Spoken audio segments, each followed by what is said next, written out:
que ya los valientes alcemos nuestro canto con viva emoción, y del mundo a la paz ostentemos nuestro invicto glorioso pendón.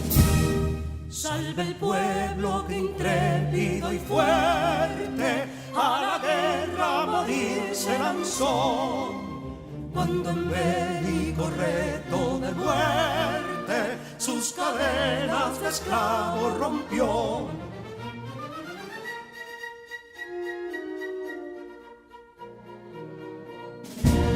Ningún pueblo ser libre merece si es esclavo, indolente y servil.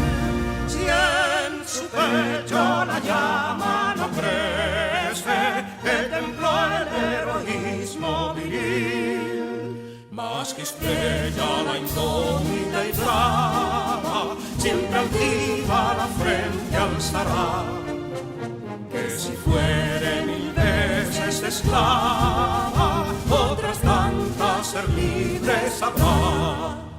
Que si dolor y ardid la expusieron de un intruso señor al desdén, las carreras veler campos fueron que cubiertos de gloria se ven, que en la cima del heroico baluarte de los libres el verbo encarnó, donde el genio de Sánchez y Duarte a ser libre o morir enseñó.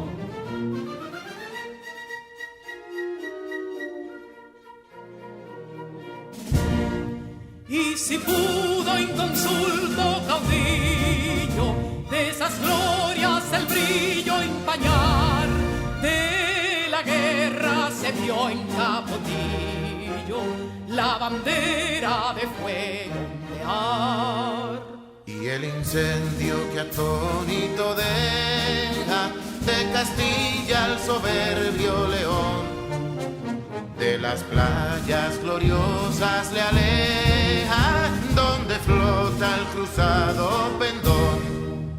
Compatriotas, mostremos erguida nuestra frente orgullosos de hoy más, que Quisqueya será destruida, pero sierva de nuevo jamás. Que santuario de amor cada pecho, donde la patria se siente vivir, y es su escudo invencible el derecho, y es su lema ser libre o morir.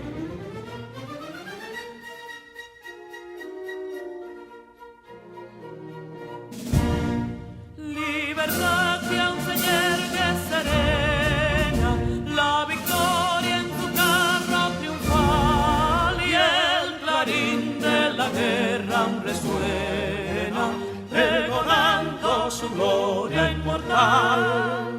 Libertad, que los ecos se agiten mientras llenos de noble ansiedad nuestros campos de gloria repiten. Libertad, libertad, libertad.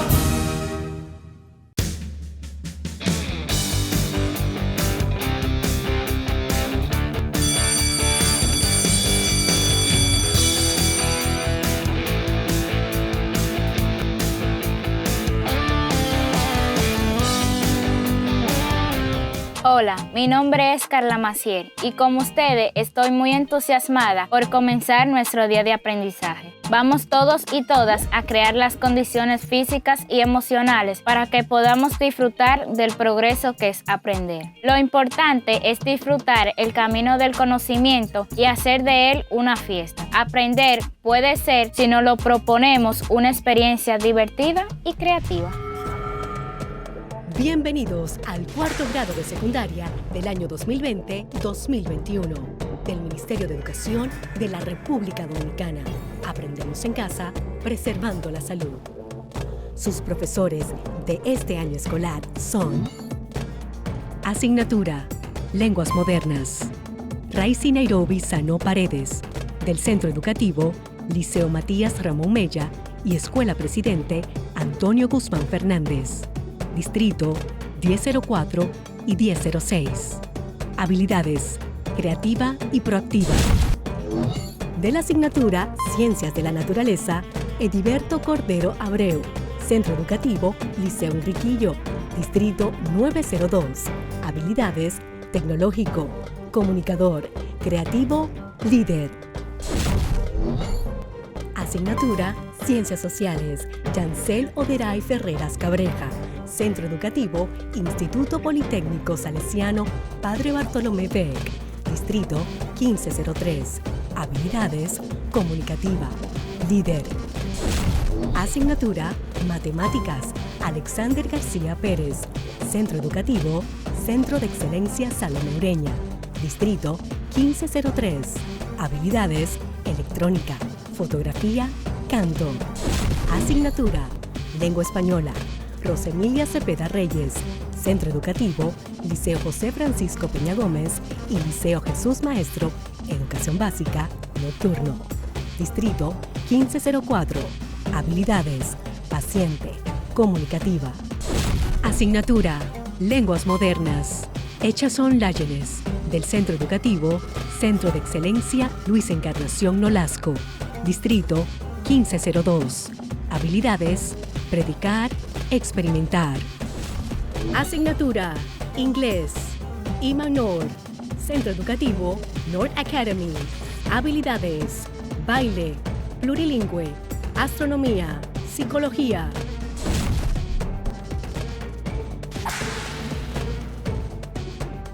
Hola queridos estudiantes, el día de hoy tendremos las asignaturas de Matemáticas, Ciencias Sociales y Francés. Tu profesora de Ciencias Sociales, Yancel, te ayudará a aprender sobre las civilizaciones mesopotámica y egipcia. Echanson te enseñará a expresar opiniones en francés. Y por supuesto en Matemáticas yo te hablaré de la congruencia de los triángulos. Es tanto lo que aprenderás si prestas la debida atención. Así que sin más, comencemos. Bienvenidos al cuarto grado de secundaria del año 2020-2021 del Ministerio de Educación de la República Dominicana. Aprendemos en casa, preservando la salud. Hoy aprenderemos sobre matemáticas, ciencias sociales y francés con los maestros Alexander, Yancel y Echanson. ¿Te gusta la pizza? Dirás, ¿en serio, profesor? ¿A quién no le gusta la pizza? Ok, pero ¿has pensado en la geometría de la pizza? Piensa en esto. ¿Por qué la pizza es circular? Si es circular, ¿por qué la caja es cuadrada? Pero más aún, ¿por qué la cortan en triángulos? Si es que son triángulos. No te muevas de tu asiento, que hoy utilizaremos la geometría para dar respuesta a lo que muchos llaman el enigma de la pizza.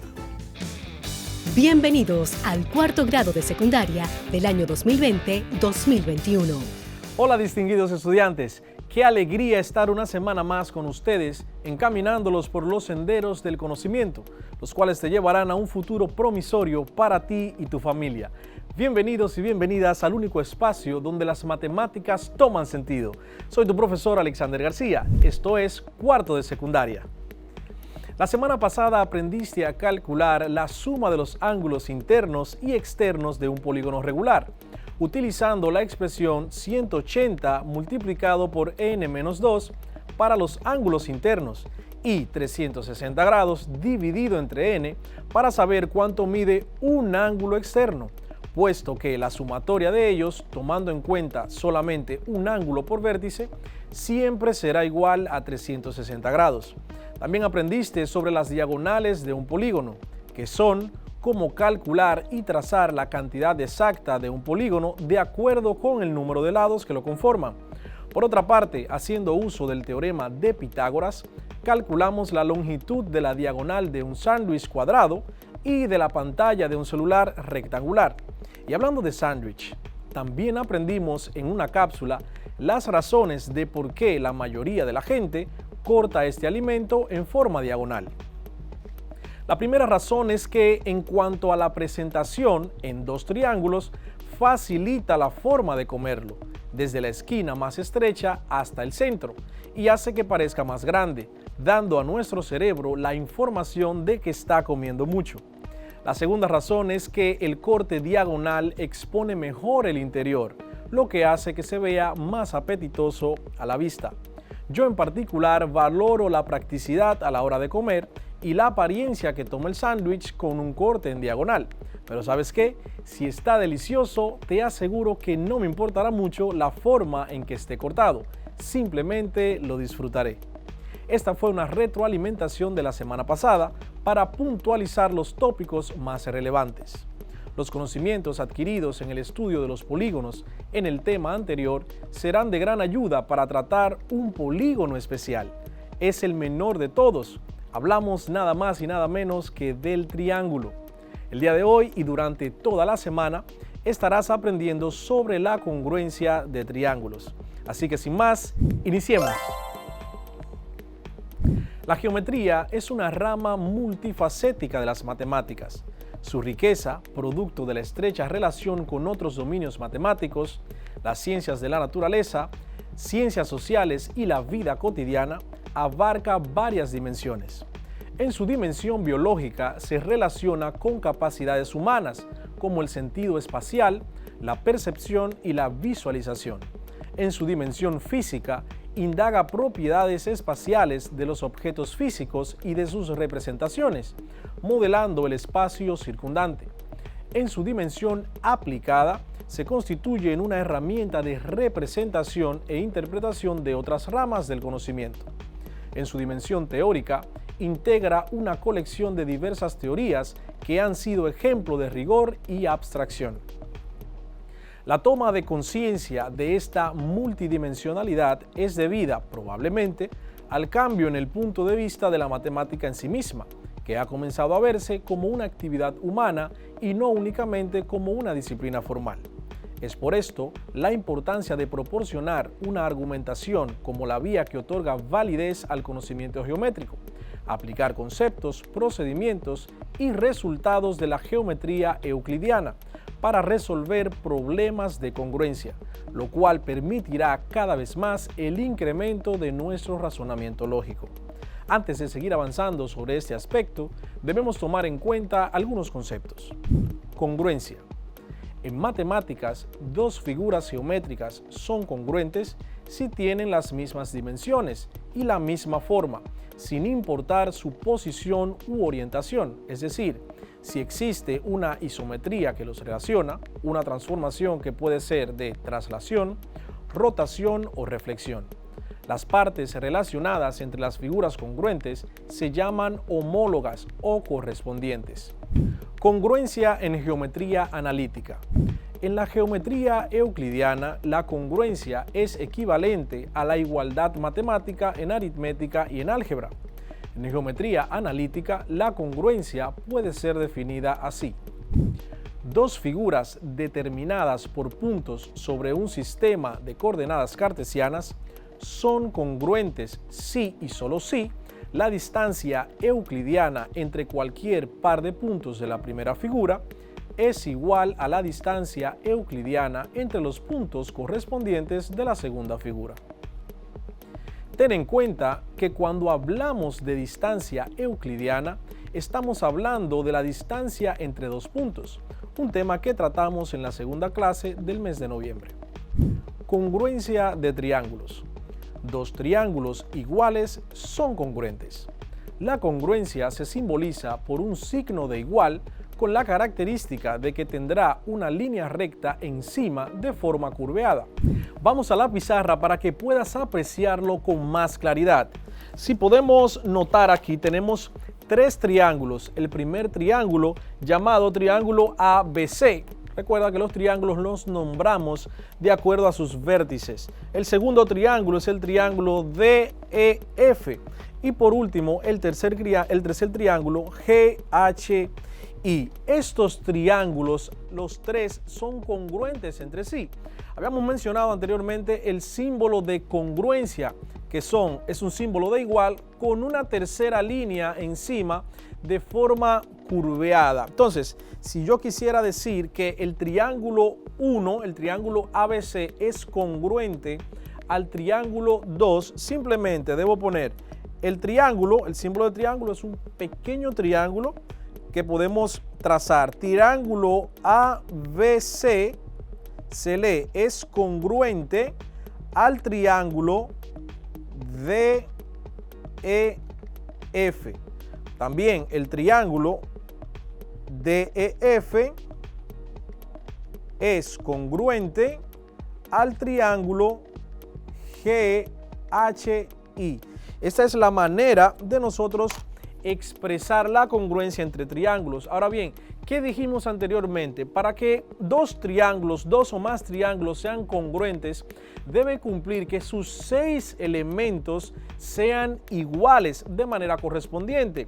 Los 6 elementos que componen un triángulo son los 3 ángulos y los 3 lados. Lo que quiere decir que el lado AB, el lado BC y el lado AC con su correspondiente en el triángulo 2 debe tener la misma longitud, al igual que los ángulos. En el caso de los ángulos, los identificamos con pequeños arcos que hacemos en la abertura del ángulo.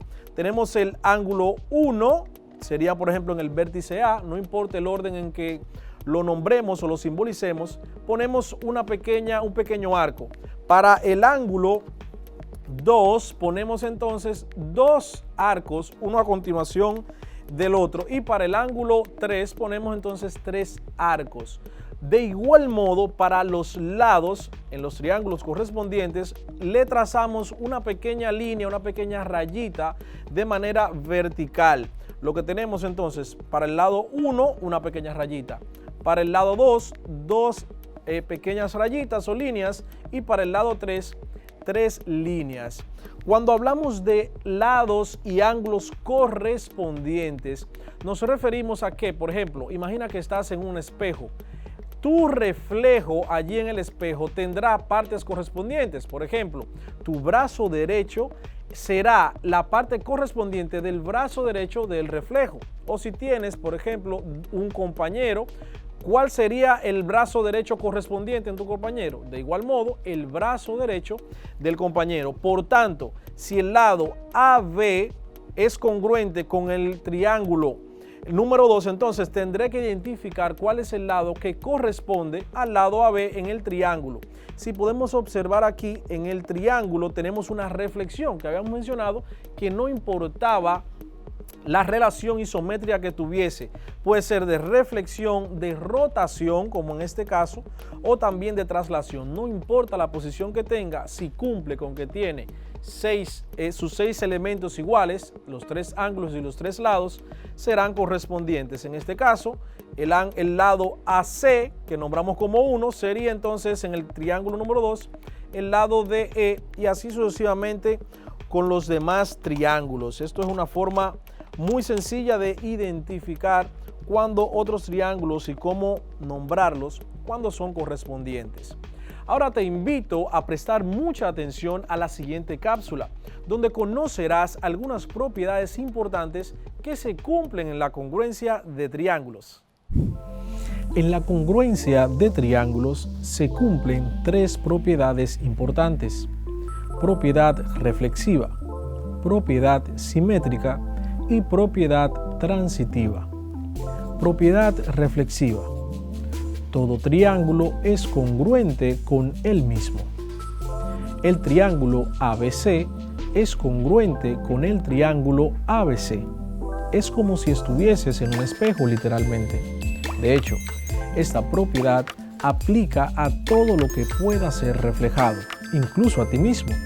Si te paras frente al espejo, indudablemente el reflejo será congruente con tu cuerpo, es decir, igual en todo, siempre y cuando el espejo no tenga ninguna distorsión, donde puedas verte con aumento o con disminución.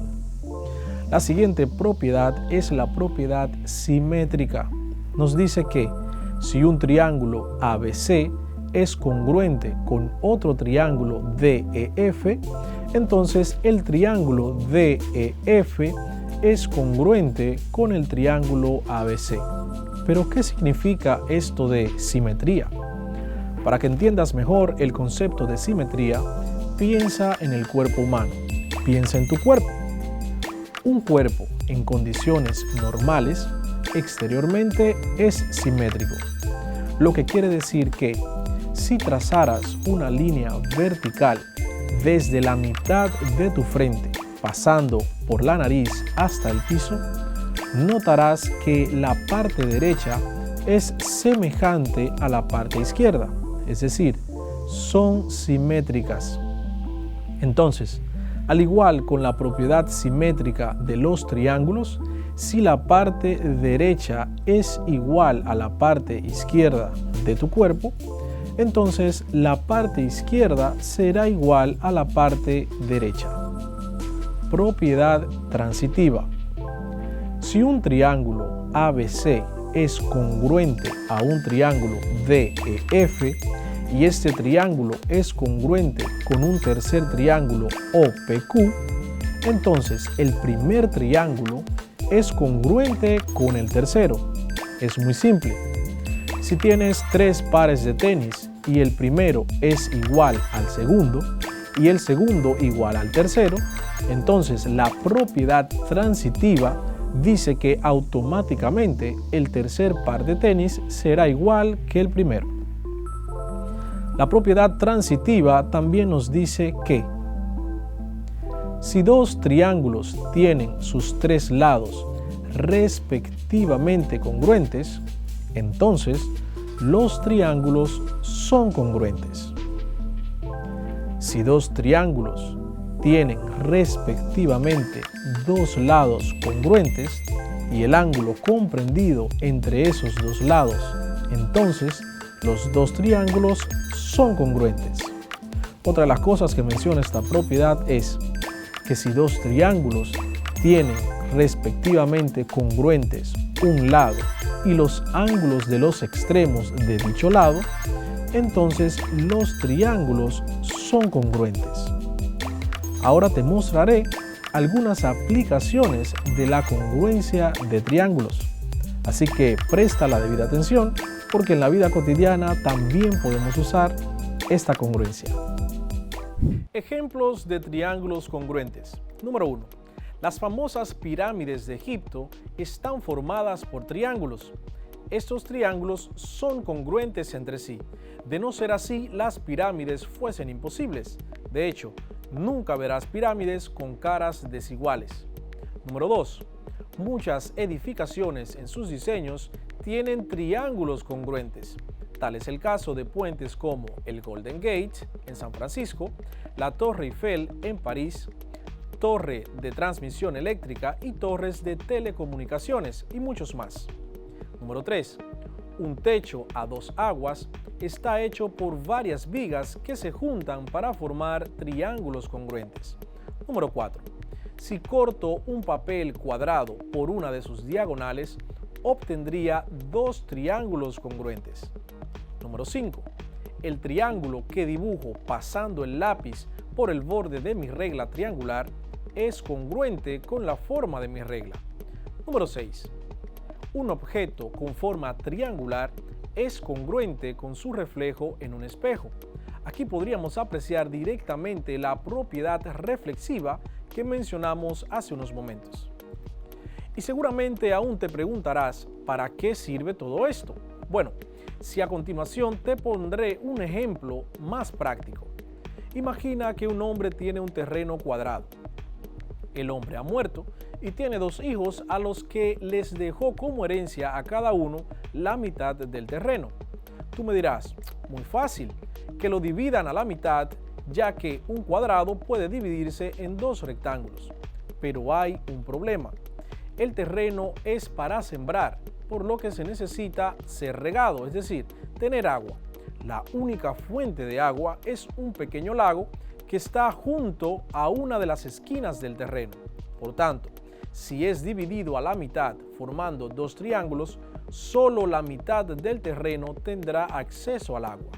Bien, pues la única manera es recordar que un cuadrado puede ser dividido a la mitad trazando una línea diagonal que nos da como resultado 2 triángulos congruentes.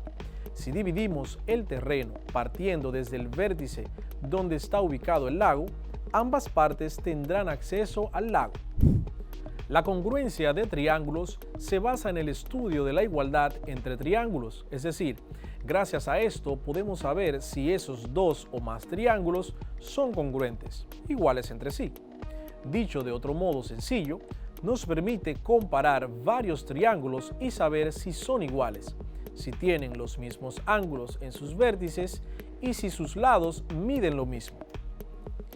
Y ya que hablamos de triángulos, aquí te dejo con la respuesta a un enigma culinario que perturba a muchos hoy día. ¿Por qué si la pizza es redonda, la caja es cuadrada? ¿Por qué la cortan en triángulos, si es que en realidad son triángulos? Yancel, yo estoy pensando hacer una maestría, yo necesito elevar mi nivel. ¿Y tú en qué estás? Yo estoy investigando también. Peven ya hizo la de ella realmente. Resulta que un día estábamos en la pizzería y se nos acabaron los temas de conversación, cuando alguien preguntó: ¿Ustedes se han puesto a pensar dónde terminó el arco iris? Nadie le respondió porque en ese momento llegó la pizza. Oh, pero por fin, aquí está. Oh, sí. Venga. Así es, hoy vamos a hablar acerca de la geometría de la pizza y daremos respuesta a este enigma, que por qué si la pizza es redonda, la caja es cuadrada y las porciones son triangulares. Tal vez pienses que esto no tiene sentido, pero sí que lo tiene. Así que presta mucha atención. ¿Por qué es redonda?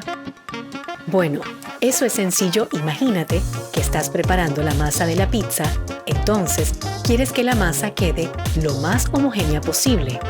La lógica te dice que lo más homogéneo que puede formar es un círculo. Y voilà, la pizza te queda redonda. Ahora, imaginemos que quieres tu pizza cuadrada y obvio que puedes hacerla, pero los bordes están en tu contra. Así que puedes cortarlos y darle la forma que quieras, pero estarías desperdiciando masa, lo que significa pérdida de recursos. Bueno, y si ya tenemos que la pizza es redonda, ¿por qué la caja es cuadrada? Imagínate que te dan un pedazo de cartón y te dicen que armes una caja con ella en el menor tiempo posible. Así que siguiendo la forma de la pizza, te da por hacer una caja redonda. Y sí, puedes hacerlo, pero te va a llevar mucho más tiempo y como en una fábrica el tiempo es dinero, resulta más económico hacerla cuadrada, ya que los cortes que necesitas para armarla son menos. Le otorgan estabilidad y resistencia, lo que protege su contenido. Bueno, y para finalizar la porción, ¿por qué el corte es triangular? En realidad, la porción no es triangular. Es más bien lo que la geometría llama sector circular. Te explico. Tienes un círculo, lo divides desde un punto extremo hasta su centro, formando radios. Y la porción resultante es un sector circular, no un triángulo. Bueno, ¿y por qué lo cortan así? Pues porque esa es la manera más fácil de dividir un círculo en partes iguales y así es más fácil comerla. ¡Wow! Le hemos encontrado el sentido a la vida. Nah, pero al menos sí el sentido de la geometría de la pizza.